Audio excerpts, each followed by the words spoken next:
Class 12-এ রাসায়নিক গণনা সংক্রান্ত যে চ্যাপ্টার আছে সেই চ্যাপ্টারের প্রবলেমগুলো সলভ করতে গিয়ে যে থিওরিটিক্যাল পোর্শনগুলো প্রয়োজন হয় তার একটা পার্ট, একটা গুরুত্বপূর্ণ অংশ আজকে আমরা আলোচনা করব। তো আমরা শুরু করি। প্রথম হলো যে পদার্থের আণবিক ভর কাকে বলে। দেখো, আণবিক ভরের যে লেটেস্ট যে ডেফিনেশন তাতে বলা হচ্ছে কোনো পদার্থের একটি অণু অর্থাৎ একটা অণু একটা 12 কার্বন অর্থাৎ কার্বনের যে 12 আইসোটোপ আছে তার 1/12 অংশের তুলনায় যত গুণ ভারী। তার মানে একটা কার্বন 12 আইসোটোপ যতটা ভারী তার 1/12 অংশকে নিতে হবে, তার তুলনায় একটা অণু কতটা ভারী সেটাই ওই যে পদার্থের অণুটা সেটার আণবিক ভর বোঝানো হবে। এবার দেখো, এই ডেফিনেশনটা কিন্তু আমরা আগেও পড়েছি, এটা নতুন কিছু নয়। তো এরপর আমরা যেটা এগোবো সেটা হচ্ছে যে আণবিক ভরকে যদি আমরা গ্রাম এককে প্রকাশ করি তাহলে আমরা পেয়ে যাব 1 গ্রাম অণু বা 1 মোল পদার্থ। অর্থাৎ একটা পদার্থের আণবিক ভর যদি আমরা ধরে নিই যে এক্স হয়, তার মানে যদি আমরা বলি যে এক্স গ্রাম সেই পদার্থটা, মানেই বুঝবো যে 1 গ্রাম অণু পদার্থ আছে বা 1 মোল পদার্থ আছে। যেমন একটা উদাহরণ দিলে বিষয়টা তোমাদের কাছে পরিষ্কার হবে। যেমন আমরা ধরতে পারি হাইড্রোজেনের যে আণবিক ভর তাকে 2 ধরে নেওয়া হয়। তাহলে আমরা বলতে পারি যে এখানে হাইড্রোজেন এর যে গ্রাম অণু বা 1 মোল, যদি হাইড্রোজেন আমরা বলি হাইড্রোজেন অণু 1 মোল হাইড্রোজেন অণু 1 মোল হাইড্রোজেন অণু, তার মানে আমরা বলবো 2 গ্রাম। অর্থাৎ আমরা ওইটাই বললাম যে তার আণবিক ভরের পর যদি আমরা একটা গ্রাম একক দিয়ে সেটাকে প্রকাশ করি তাহলে আমরা যে পরিমাণটা পাবো সেটাকেই বলা হবে 1 গ্রাম অণু বা 1 মোল পদার্থ। এই কারণে বর্তমানে আণব ভরের একক একটা ব্যবহার করা হয়।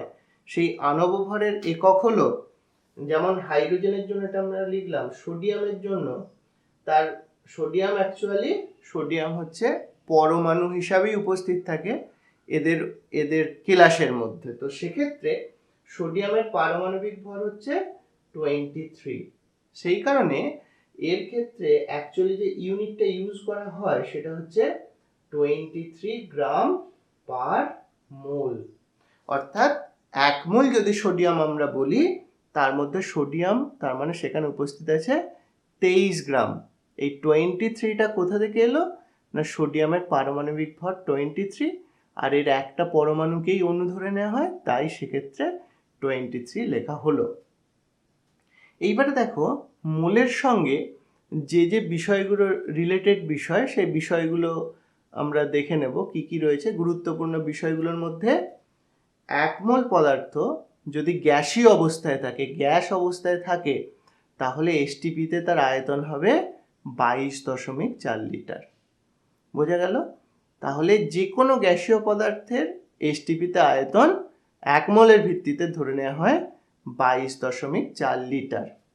এবং 1 মোল পদার্থের মধ্যে আমরা দেখব যে অ্যাভোগাড্রো সংখ্যক অণু বর্তমান থাকবে।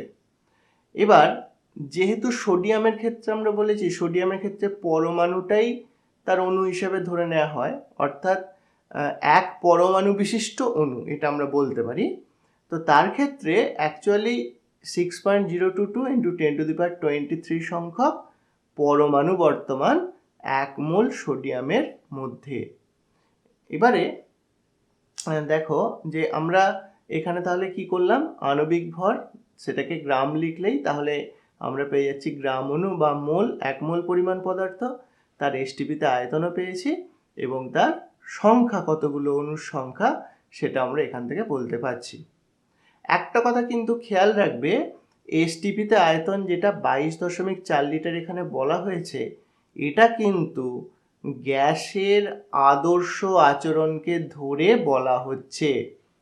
কিন্তু যদি তোমরা প্রকৃত অর্থাৎ রিয়েল গ্যাসগুলোকে নিয়ে বিচার করো তার মানটা কিন্তু 22.4 এর সঙ্গে পুরোপুরি সমান হবে না। তবে আমাদের লেভেলে অর্থাৎ আমরা ক্লাস 10-এ যখন পড়ব তখন আমরা এই বিষয়টা অত জটিলভাবে না ব্যাখ্যা করলেও চলে। এখানে ধরে নেবে যে যে কোনো গ্যাসীয় পদার্থেরই 1 মোল যদি আমরা নিই তাহলে তার এসটিপিতে আয়তন হবে 22.4 লিটার। এইবারে দেখো এখানে কয়েকটা প্রবলেম আছে, এই প্রবলেমগুলো একটু তোমরা দেখতে পারো। তো প্রথম প্রবলেম যেমন আছে দেখো, এসটিপিতে 5.6 লিটার আর্গন গ্যাসে অণু সংখ্যা নির্ণয় করো। তো কিভাবে এটা করবে আমি পদ্ধতিটা একটু বলে দিচ্ছি, তোমরা নিজেরা এটা করতে পারবে। দেখো আর্গন গ্যাসের ক্ষেত্রে তার যে 1 মোল যদি আর্গন গ্যাস ধরি তাহলে এসটিপিতে আয়তন হচ্ছে 1 মোলের আয়তন হচ্ছে 22.4 লিটার। তাহলে 22.4 লিটারে আর্গন আছে। এখানে আর একটা কথা বলা রয়েছে, এখানে দেখো অণু কথাটা প্রয়োগ হয়েছে। অবশ্যই অণু বলা যাবে, কিন্তু একটা জিনিস খেয়াল রাখবে, আর্গনের ক্ষেত্রে কিন্তু একটা পরমাণুই তার অণু, অর্থাৎ এখানে অণু আর পরমাণুর মধ্যে কিন্তু কোনো প্রভেদ নেই। তাই এই প্রশ্নটা যদি পরমাণু থাকতো তাহলেও কিন্তু আমাদের আনসারটা একদম একই হতো। তো যেটা বলছিলাম, 22.4 লিটার এসটিপিতে আর্গন নিলে তাতে অ্যাভোগাড্রো সংখ্যক অণু থাকবে, আর 5.6 লিটার যদি আর্গন নেওয়া হয় তাহলে কত থাকবে, এইভাবে আমরা এটা সমাধান করতে পারি। নেক্সট বলা হয়েছে এসটিপিতে 44.8 লিটার অক্সিজেন কত গ্রাম কার্বনের সাথে সম্পূর্ণরূপে বিক্রিয়া করবে।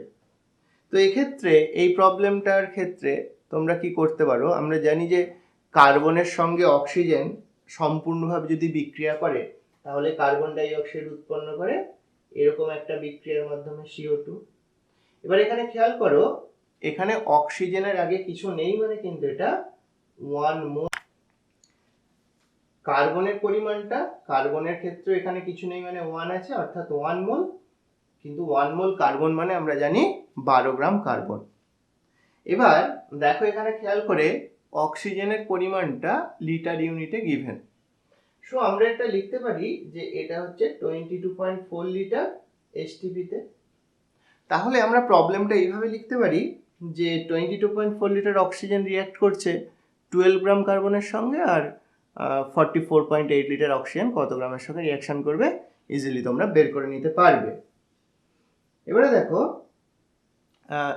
থার্ড একটা প্রবলেম বা একটা এক্সাম্পল বলতে পারো, সেটা দেওয়া হয়েছে যে আণবিক ভরের সংজ্ঞাতে মানে সংজ্ঞাটি NaCl এবং আর্গনের জন্য সঠিকভাবে প্রয়োগ করা যাবে কিনা মন্তব্য করো। অ্যাকচুয়ালি এটা দেওয়ার কারণ এটাই যে NaCl, তোমরা জানো যে NaCl হচ্ছে একটা তড়িৎযোজী যৌগ, সেখানে কিন্তু প্রকৃত অণুর অস্তিত্ব থাকে না। সুতরাং এর ক্ষেত্রে একটা অণু কার্বন 12 আইসোটোপের 1/12 অংশের তুলনায় কত গুণ ভারী, এই অণু কথাটা কিন্তু NaCl এর জন্য সঠিকভাবে প্রয়োগ করা যাবে না। আর্গনের জন্য কিন্তু অসুবিধা কিছু হবে না, কিন্তু শুধু খেয়াল রাখতে হবে আর্গনের ক্ষেত্রে একটা পরমাণু নেই, অণু উৎপন্ন হয়।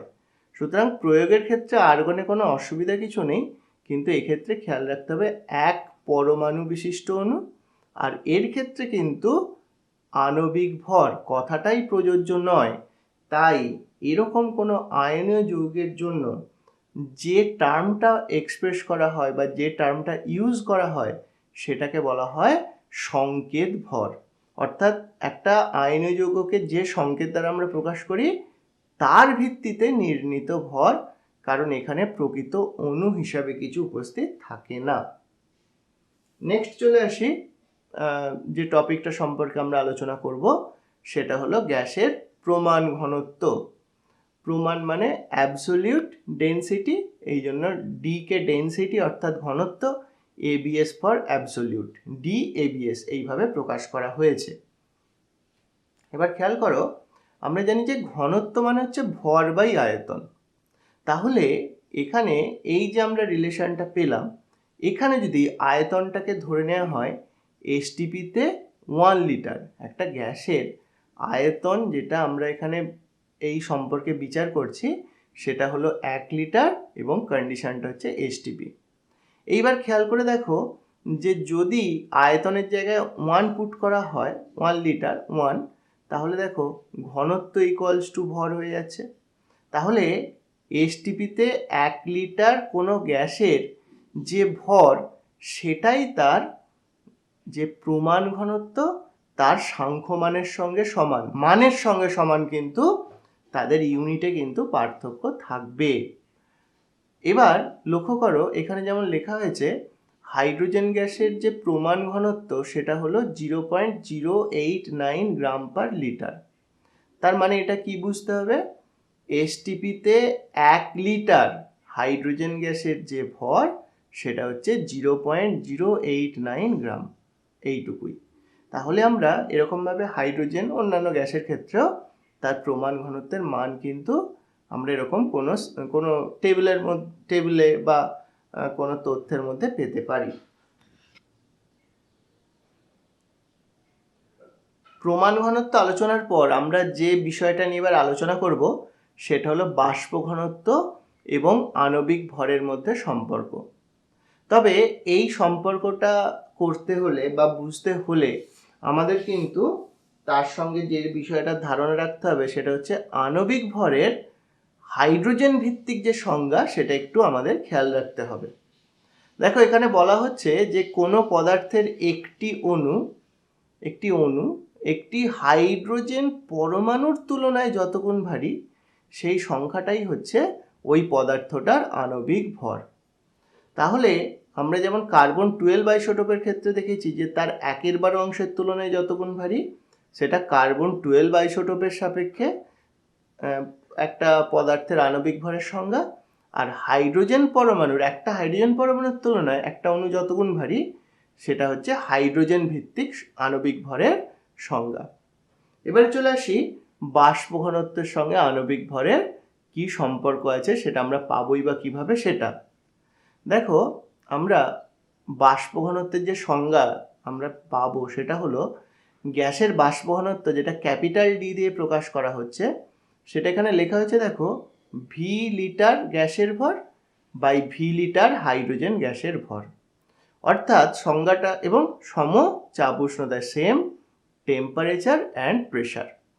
তার মানে ব্যাপারটা এই যে আমরা সম আয়তন কোনো একটা গ্যাস নেব এবং হাইড্রোজেন গ্যাস নেব, তাদের ভরের অনুপাত করব, সেই আনুপাতিক রাশিটাই হচ্ছে ওই গ্যাসের বাষ্প ঘনত্ব। এবার দেখো এটাও যেহেতু ভি লিটার আছে, এটাও যেহেতু ভি লিটার আছে, আমরা ভি ভি ক্যান্সেল করে দিয়ে আমরা এখানে 1 লিটার ইউজ করতে পারি। অর্থাৎ ডি ইকুয়ালস টু 1 লিটার গ্যাসের ভর বাই 1 লিটার হাইড্রোজেন গ্যাসের ভর। এক্ষেত্রেও কিন্তু তাদের আয়তন আছে, সুতরাং সেম টেম্পারেচার অ্যান্ড প্রেশারে আমাদের কিন্তু ক্যালকুলেশনটা করতে হবে। নেক্সট দেখো অ্যাভোগাড্রো প্রকল্পের এবার আমরা সাহায্য নেব। দেখো অ্যাভোগাড্রো প্রকল্পে কি বলা হয়েছিল, যে সমচাপ উষ্ণতায় সম আয়তন সকল গ্যাসে সমসংখ্যক অণু থাকে। এখানে খেয়াল করো এখানে কিন্তু আমরা সমচাপ উষ্ণতা চাপ সমান রেখেছি। দেখো উভয় ক্ষেত্রেই কিন্তু দেখো আয়তনটাও কিন্তু সেম, তাহলে গ্যাসের অনুসংখ্যাও কি হবে, গ্যাসের অনুসংখ্যাও সেম হবে। তাই বলা যাচ্ছে অ্যাভোগাড্রো প্রকল্প অনুসারে সমচাপ উষ্ণতায় 1 লিটার কোনো গ্যাসে n সংখ্যক অণু থাকলে 1 লিটার হাইড্রোজেন গ্যাসেও n সংখ্যক অণু থাকবে। 1 লিটারে যদি 1 লিটার গ্যাসের মধ্যে যদি n সংখ্যক অণু থাকে, তাহলে হাইড্রোজেনটাও একটা গ্যাস, তার মধ্যেও একই চাপ উষ্ণতায় সমান সংখ্যক অণু থাকবে, অর্থাৎ n সংখ্যক অণু থাকবে। তাহলে আমরা লিখতে পারি যে ডি ইকুয়ালস টু n অণু গ্যাসের ভর বাই n অণু হাইড্রোজেন গ্যাসের ভর।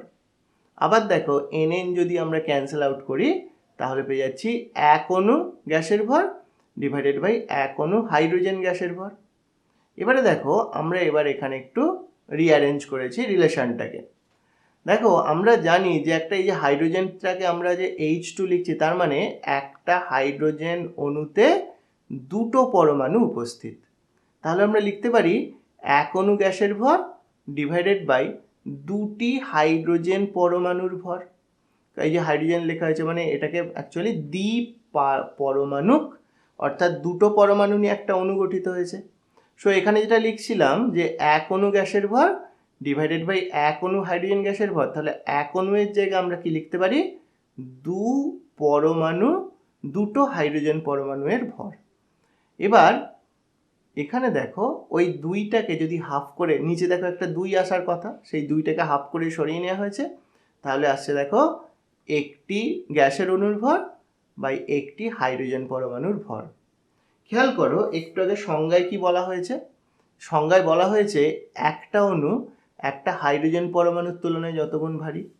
তাহলে এখানে খেয়াল করে দেখো একটা অণু একটা হাইড্রোজেন পরমাণুর তুলনায় কত গুণ ভারী সেই অনুপাতটাই এখানে প্রকাশিত হয়েছে।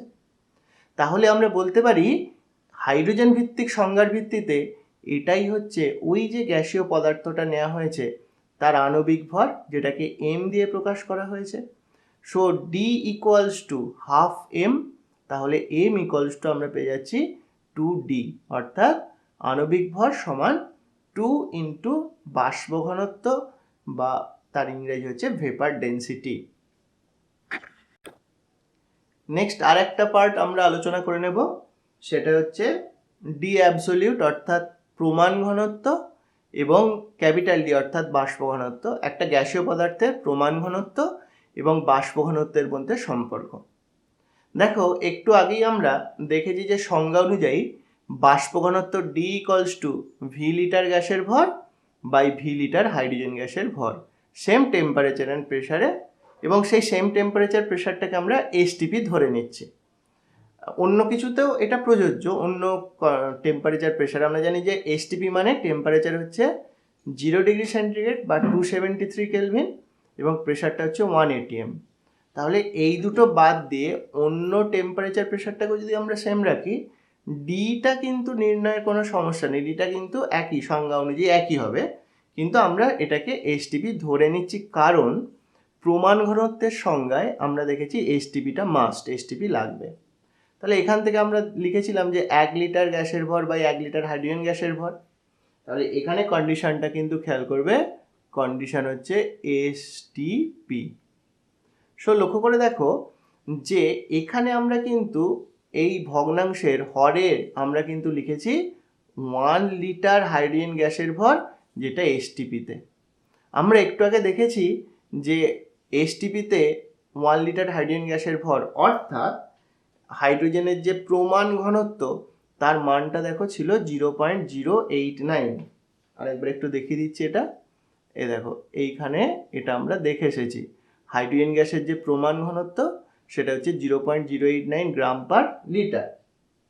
সো আমরা এখানে দেখো যেটা 1 লিটার হাইড্রোজেন গ্যাসের ভর তার জায়গায় 0.089 পুট করলাম, তাহলে আমরা পেয়ে যাচ্ছি absolute density of hydrogen equals to 0.08, sorry এটা তো প্রদত্ত, এটা দেয়া মানে যেটা বসানো হয়েছে। সো আমরা পেয়ে যাচ্ছি ডি অ্যাবসোলিউট অর্থাৎ অ্যাবসোলিউট মানে প্রমাণ ঘনত্ব, সেটা হলো ওই গ্যাসের যে বাষ্প ঘনত্ব ক্যাপিটাল ডি ইন্টু 0.089। তাহলে এখান থেকে আমরা যে কোনো গ্যাসের জন্য তার যে প্রমাণ ঘনত্ব এবং বাষ্প ঘনত্বের মধ্যে রিলেশন সেটা আমরা এখানে পেয়ে গেলাম। এবার এই জাতীয় যে প্রবলেমগুলো যেগুলো বইয়েতে অ্যাজ এক্সাম্পল দেওয়া আছে সেগুলো তোমরা ফলো করবে।